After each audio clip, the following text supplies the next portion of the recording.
Hello, I'm Thierry, I'm landscape architect, and we started with this project Park Farm together with Petra. Hello, my name is Petra. I'm the founder of Alive Architecture, which is doing socio-spatial urban transformations in Brussels. And here we start with the leftover and we try to reclaim space.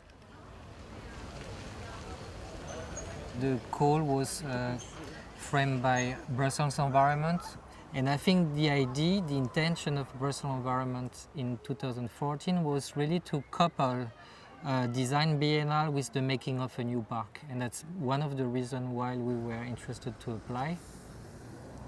There's two clients we have. There's the one who's paying and the one who's using space. And the one who's paying is the top-down client, and we totally have to respond to what their needs, their interest of the project is. But there's also the bottom-up, those who are not paying, but those who are using the space.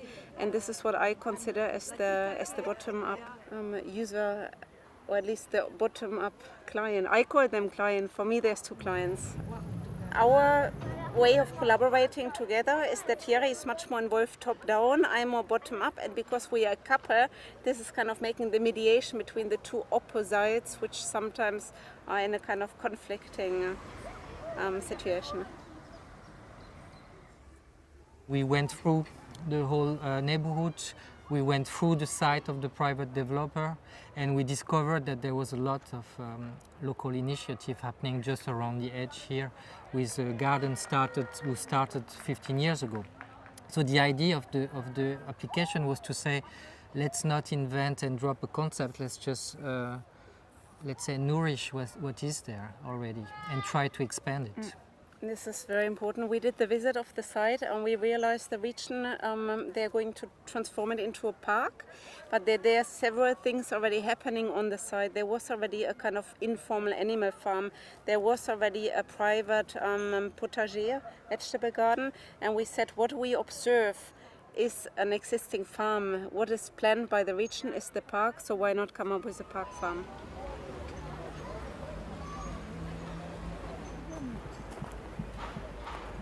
The adaptation is driven as well by the will which is happening here. I think within this context it's important to talk about the local initiatives, because we made the call for the artists to make the 5 installations on the site. For example, the farmhouse, for example, the table paysage. And within this framework there was the four à pain, the bread oven, which was initiated by Abdel. It was a discussion during one of the Café de Mardi Tuesday meetings with all of the participants to say, but we need to make bread within the park farm. This was Stephanie, one of the inhabitants, who's now running the ASBL, the non-profit organization Park Farm Tontaxi. And Abdel, he responded, but I know how to construct a bread oven. And I was saying, and I am going to find the money for it. And here it is. And it became such a success. It wasn't legal at all in the beginning, but the client liked the idea that we were able to construct it, to start to warm it up. And now people are coming from the whole region in order to do their birthday party here.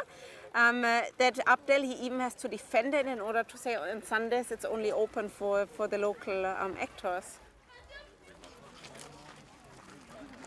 So I think one of the success of this project is as well because it's foregrounding in this agenda that people can claim space and can really have a voice. So this idea of the park as a voicing tool is important. And the other important tool is that at least point in this project is not to try to oppose them. I think we have to combine the forces of top-down development, and in this case it's not about the making of a park, it's about making of a connectivity. You must know also when we received the proposals by the artists, there were designers coming, for example, for the farmhouse from all over Europe. They made fantastic, beautiful buildings, but we chose for the architect who's coming from Anderlecht, just next to Molenbeek, because they proposed an approach of co-design, co-construction and co-management of the farmhouse. And how did we manage that it wasn't broken down? By building up trust with the local actors, by giving them a role within the making of it, and this is why no one seriously touched the farmhouse up to today. Yeah, so the glass house is still there, and I think it was a smart move from the designers, because what they propose is to recycle a leftover glass house from the Netherlands that they brought here. And I think to convince the jury and the panel, because we didn't, as curator, decide for the installation, we set up a public call, we set up a public jury. There was as well a new culture of making this kind of public art project in Brussels. So I would say that was part of the strategy to come for light, fragile, but fragile that can resist through building trust. And that was a very clever move. For quite some time, there's been a mistrust that this project will resist time. There was this idea that Park Farm will be a temporary event celebrating the birth of the park, but the intention here was actually to merge and mix this idea of a normal park made along a bicycle path and this idea that some of this installation will remain. So how can you move things if there is a decision to be made on a permanent urban transformation? While here we had the freedom to go for such an experiment and to go beyond temporary, which was quite a fight, but we managed to get there. When we discovered that the inhabitants and these local initiatives somehow even went beyond the scope of the curators. There were people coming in with ideas, celebrating the development of the park farm, and this gave a kind of amplitude and aura to the project, which is really demonstrated how the local people really take the project as theirs. And we as curator were kind of retracting as well, stepping back, because those kind of energy and forces were really super motivating. And I think that's something we learn as well, or we are trying to learn now, and that's a big discussion, is when do you step back? Actually the other way around, how long should we be involved in the project? Yeah, it's a very good question, because I initiate together with the inhabitants the non-profit organization Park Farm Turn Taxi. And the question is, when are you stepping out and when are you just leaving it up to the inhabitants?